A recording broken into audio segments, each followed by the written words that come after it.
I think Senator Wamatangi should relax. He has his place and nobody will remove him. Order, senators.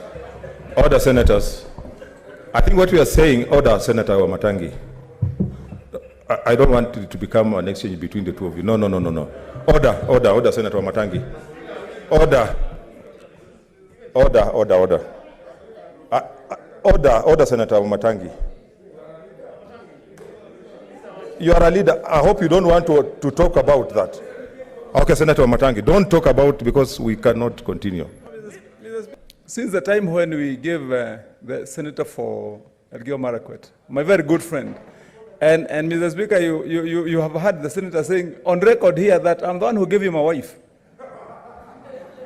He said that here, Mr. Speaker, and is it and Mr. Speaker.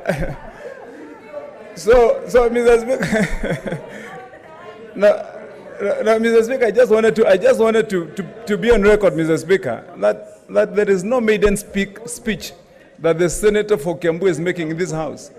And if he continues that way, Mr. Speaker, I'll take that wife away. Okay, order.